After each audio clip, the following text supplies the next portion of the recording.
there, welcome or welcome back to my channel, or if you're new here, hi, my name is Samantha and this is my channel where I talk all about books.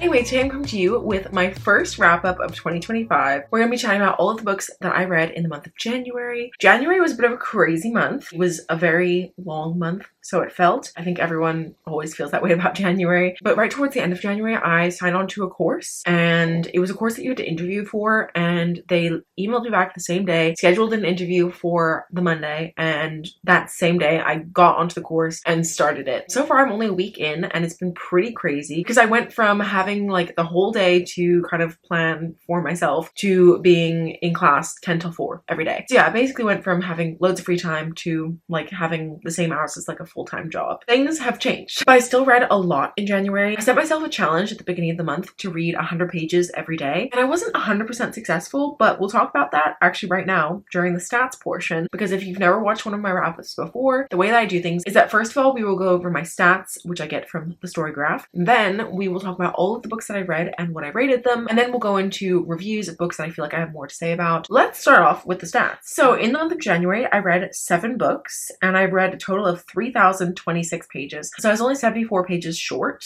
of my goal of reading 100 pages every day. However, I did listen to an audiobook, which was 9.63 hours. So in theory, if you count the pages from that book, then I definitely would have been over 3,100 pages. I was pretty close to my goal. And on average, it took me 5 days to finish a book, which I feel like is pretty good, especially because I had some chunkers. In terms of the moods of the books that I read, most of the books I read were emotional. 5 of them were emotional, 4 were dark, 4 were adventurous, 3 tense, 2 mysterious, 1 lighthearted, and 1 funny. In terms of the pace of the books, most of them were medium paced. 6 out of the 7 were medium paced, and 1 was fast paced. In terms of the page number, I had 4 books that were between 300 and 499 pages, and I had 2 books that were over 500 pages. Like I said, I listened to 1 audiobook, and it was between 8 hours and 15 hours and 59 minutes.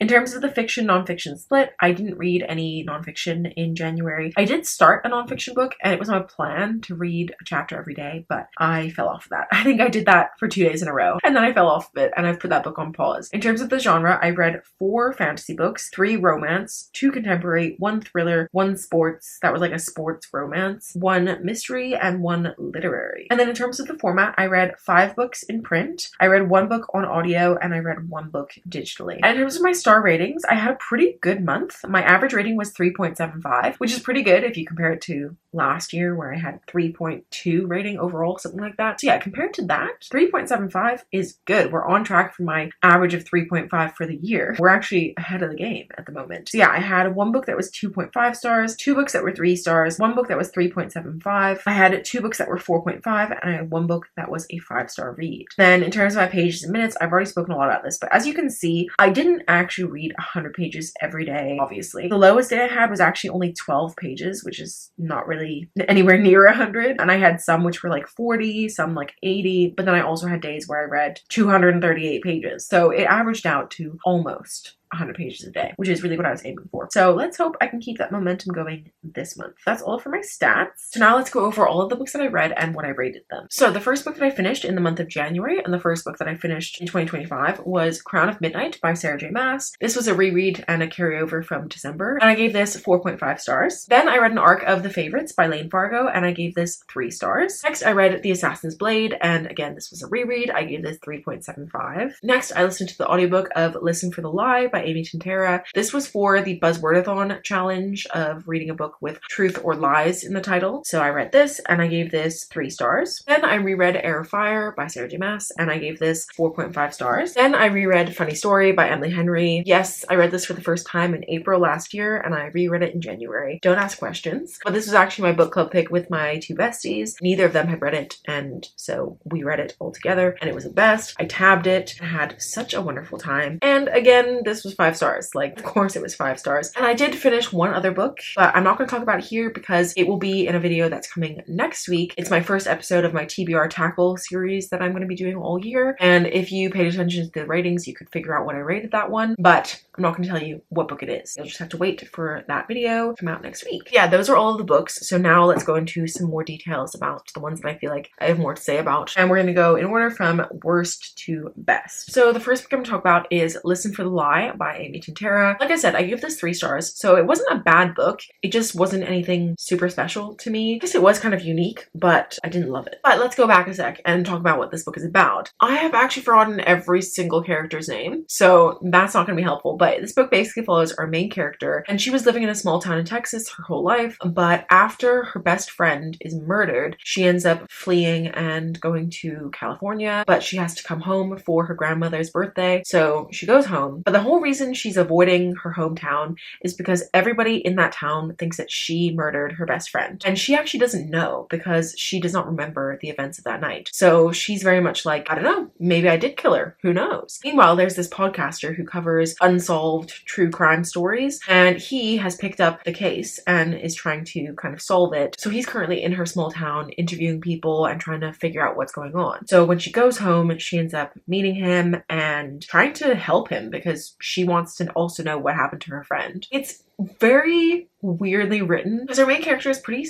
like sarcastic and makes light of it a lot. Like, she'll constantly make jokes about like, oh yeah, because I killed her, things like that, because that's what everyone thinks. So she kind of just plays into it. I found her character to be very odd. I also thought that the reveal was like nothing special. I won't tell you what it is, obviously, but I think I definitely saw it coming. The podcast element was actually really good. I thought I listened to the audiobook, like I said, and there was like a little jingle and like, you know, it was very clear when it was like a podcast episode versus like the rest of the novel. So yeah, it was a fine time. I actually only read it because I wanted to complete the Buzzwordathon challenge, and I didn't have anything with truth or true or lies. So I read that and it was okay. I don't really get why it was so hyped last year. I feel like loads of people read it, but I read it and it was okay. So there you go. The next book to talk about is an unfortunate one that it's so low on the list, but that is The Favorites by Lane Fargo. I actually got an arc of this and I was so excited to read it because I thought it sounded so good. And it's basically a retelling of Wuthering Heights, but it's following 2 ice dancers, Kat and Heath. And basically they meet when they're very young and they become skating partners. They actually have a relationship on and off the ice, and it's following sort of their tumultuous relationship over, I want to say like a 20-year span of time as they're training for the Olympics, and the sort of on and off relationship that they have. And it's told in a similar style to like a Taylor Jenkins Reid book, like The Seven Husbands of Evelyn Hugo or Daisy Jones and the Six, where there's this like documentary element to it. So essentially it's been, I think, 10 years since the last time they skated together, and they're making a documentary about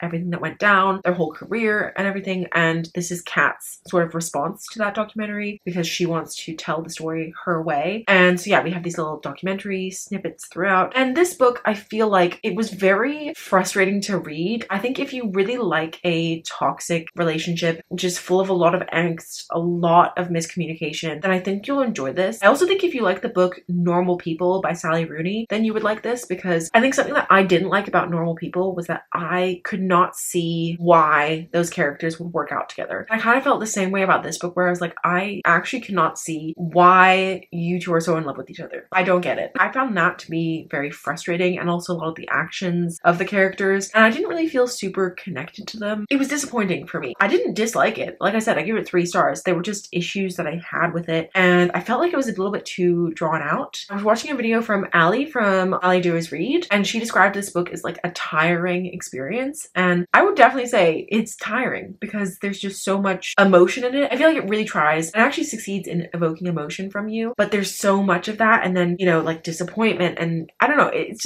is tiring reading experience. I think that's the perfect way to describe it. So yeah, it just didn't work for me, but I can see how this book would work for a lot of people. And I feel like we don't really need to talk about the rest of the books I've got here because they were all rereads, which is crazy that I did this many rereads, but I guess we'll touch on it briefly. The Glass series talked about this last month. I'm rereading it and I'm having the best time. If you don't know, it follows our main character, Selena Sardothian. She is an 18-year-old assassin who has been trapped in the salt mines of Indovie for the last year as a slave, and she basically gets the opportunity to join this competition to become the king's champion, which is his personal assassin. And after serving him for a few years, she will get her freedom. So she's like, this is my only opportunity out of here. She decides to take that, and the series goes from there. I love this series. I do. And I'm so excited to continue on with my reread. My camera just died on me, so if the angle changed at all, I'm sorry. But just pretend like it didn't. So as I was saying, Throne of Glass series, The Assassin's Blade is actually a collection of prequel novellas. There are 5 of them. And I actually really enjoyed the first 2 or 3. But as they go on, it covers stuff that you kind of already know. So I read this after reading Crown of Midnight, which I think a lot of people do. You read the first 2 books and then read this. But I think if you've never read Throne of Glass, I would actually kind of recommend reading this first, because I feel like you might have a better time with it if you read it first. But just know that the rest of the series I think is better than this. And like I said, I gave both of these books 4.5, I think. Crown of Midnight was such a good time. And then Heir of Fire, this one actually surprised me this time around. The first 2 times I read this book, I gave it like a 4 or maybe even like a 3.5. I definitely found this book to be boring and I didn't like it that much. This time around, I appreciated this for what this is. I think I always thought it was a filler book, but this is not a filler book at all. There is plot. There's definitely plot. A lot of the exciting plot happens much later in the book. However, this book is a world building book. We get introduced to a lot of new characters, a lot of new lore, and it's a really important book for the series. So as much as it might not be the most fast-paced, entertaining book, I think in a way it is really entertaining because you're learning so much about the complexities of this world and meeting new characters and learning about them. I think this really gets the ball rolling for the rest of the series. This is a turning point in the series. Things really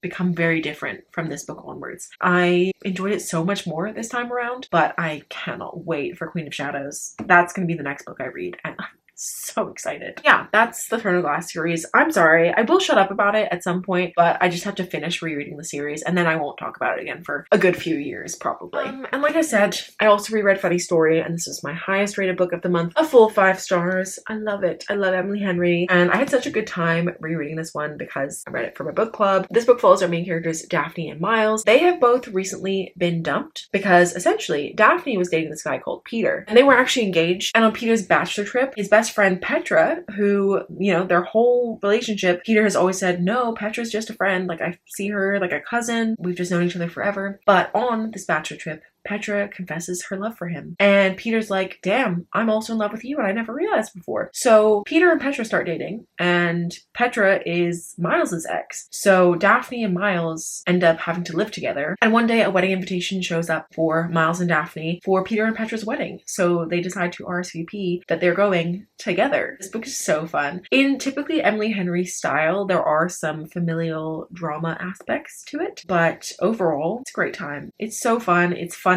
I find it funny. It's such a fun and cute book. I love it. I love this book so much. It's not my favorite Emily Henry, but it's either number 2 or 3. I need to reread Beach Read, and then I can give you my definitive ranking of Emily Henry books. But yeah, it's definitely up there as one of my favorites of hers. Yeah, those are all of the books that I read in the month of January. Please let me know what you read down below and what your favorite book of the month was. I would like to know because I am so far having a pretty good reading year. I don't want to jinx it. So yeah, I want to keep up that momentum. So if you have any recommendations for me, I'll leave them down below. I would love to hear them. But yeah, that is all that I have for this video, so I hope you liked it. If you did, please give a thumbs up. If you're new here, feel free to subscribe down below, and if you made it all the way to the end and you don't know what to say, leave me a wine glass emoji down below for Funny Story. But yeah, that is all I have, so I'll see you very soon with another video. Bye!